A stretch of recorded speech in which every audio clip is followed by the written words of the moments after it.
UP में उपचुनाव और महाराष्ट्र और झारखंड में विधानसभा चुनाव में बीजेपी की क्या रणनीति है, जैसे तमाम मुद्दों पर हमारी संवाददाता मीनाक्षी श्रियान ने केंद्रीय मंत्री एसपी सिंह बघेल से खास बातचीत की है। इस दौरान केंद्रीय मंत्री ने क्या कुछ कहा, आइए सुनवाते हैं। यूपी में उपचुनाव होने वाले हैं और टिकट का बंटवारा यहां पर बीजेपी ने कर दिया है, तो हमारे साथ इस पर बात करने के लिए हैं केंद्रीय मंत्री एसपी सिंह बघेल जी। बघेल जी, बंटवारा हो चुका है, टिकट को जिस तरीके से बांटा गया है, बीजेपी ने सभी वर्गों का ख्याल रखा है।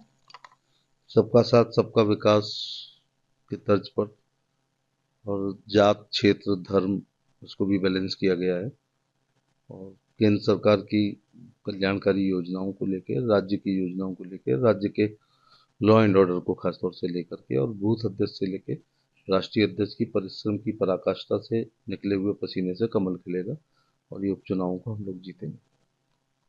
और यूपी में किस तरह की रणनीति रहने वाली है यहाँ पे बीजेपी की, क्योंकि विपक्ष जो है वो दावा करता हुआ हमेशा ही नजर आया है, हर चुनाव में दावा करता है, लेकिन बीजेपी की क्या रणनीति है, हम जानना चाहते हैं। जो रणनीति बनती है वो सार्वजनिक के तौर पे बताई नहीं जाती है, तो फिर रणनीति बता देंगे तो उसकी काट हो जाएगी। लेकिन जो फौजें शांति काल में पसीना बहा लेती हैं, उन्हें युद्ध काल में खून बहाने की आवश्यकता नहीं पड़ती है। और महाराष्ट्र और झारखंड की भी अगर हम बात करें तो वहां पर विधानसभा चुनाव है, बेहद उठापटक देखने को मिल रही है। आपस में जो राजनीतिक दल है वो आरोप प्रत्यारोप करते हुए नजर आ रहे हैं। अब बीजेपी के कद्दावर नेता हैं, वरिष्ठ नेता हैं, तो आप क्या कहना चाहेंगे? चुनाव की पूर्व संध्या पर हमेशा राजनीति में भय, भगदड़ और भ्रम की राजनीति होती है। लोग डरते हैं सरकार बनेगी नहीं बनेगी, टिकट मिलेगा नहीं मिलेगा, इसलिए भगदड़ होती है और भ्रम रहता है पता नहीं कौन सरकार बना रहा है। जैसे हरियाणा में सारे लोग सोच रहे थे कि नहीं बन रही है, तो इस पोजीशन में बहुत से लोग कांग्रेस में चले गए थे, बड़े नेता लोग, कि कांग्रेस सरकार बना रही है। तो वस्तुस्थिति दूसरी थी। लेकिन मोदी जी का चेहरा हर बूथ तक प्रभाव डालता है, क्योंकि हर बूथ में लाभार्थियों की संख्या बड़ी संख्या होती है। केंद्र की कल्याणकारी योजनाएं जो हैं वो कश्मीर से लेकर कन्याकुमारी और कच्छ से लेकर कामरूप तक गरीबी आधारित है और ये देश गरीब लोग ज़्यादा हैं। वो इस बात से सिद्ध हो जाता है कि 80 करोड़ लोग जिस देश में 5 किलो गेहूं चावल निःशुल्क ले रहे हों और प्रसन्न हों। मात्र 12,000 का शौचालय के लिए 12 करोड़ लोगों ने आवेदन किया।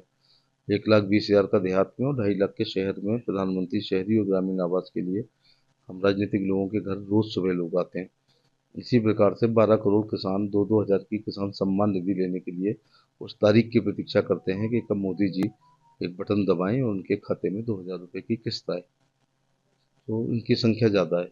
एक मैं हमेशा कहता हूँ कि यदि इस देश में जातवाद ना होता, उससे आगे बढ़ के कह रहा हूँ गोत्रवाद ना होता और अपनी अपनी जाति नेताओं के खूंटे से बंधे हुए लोग ना होते, केवल लाभार्थी लाभार्थी अपने परिवार के साथ वोट डाल दें, तो भारतीय जनता पार्टी के सभी कैंडिडेट महाराष्ट्र में और झारखंड में और उपचुनाव में जीत जाएंगे।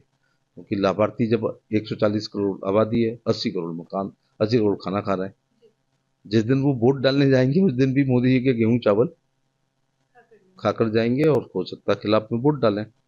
यहाँ मैं उनसे कहना चाहूंगा कि यदि मुंह खाता है तो आंखों को झुकना चाहिए, यदि हम खानदानी है, ठीक है ना। नंबर 2 बात, ये योजनाएं मैंडेटरी नहीं है। परम पूज्य बोधिसत्व भारत रत्न बाबा साहब भीमराव अंबेडकर जी के लिखित संविधान के किसी पन्ने पे लिखा नहीं है कि शौचालय देना राज्य का कर्तव्य है, इस्तेमाल करना उनका अधिकार है और आवास देना कर्तव्य है, रहना अधिकार है, गेहूं चावल देना कर्तव्य है, खाना अधिकार है। तो ये गैस का सिलेंडर देना कर्तव्य है, खाना बनाना हमारा अधिकार था। अगर ये मैंडेटरी था तो देश के नेहरू जी, शास्त्री जी, इंदिरा जी, चौधरी चरण सिंह जी, मोरारजी भाई, नरसिम्हा राव साहब, मनमोहन सिंह, वीपी सिंह, चंद्रशेखर जी, देवगौड़ा गुजराल साहब, इनको दे देना चाहिए था अगर संवैधानिक होती। तो ये मैंडेटरी नहीं है, ये ऑब्लिगेटरी योजना है, इसलिए इसको थोड़ा सा एहसान वाली योजना माननी चाहिए, तो सपोर्ट करना चाहिए पार्टी को। बहुत बहुत धन्यवाद। तो ये थे हमारे साथ केंद्रीय मंत्री एसपी सिंह बघेल जी। मीनाक्षी श्रियान, सुदर्शन न्यूज, दिल्ली।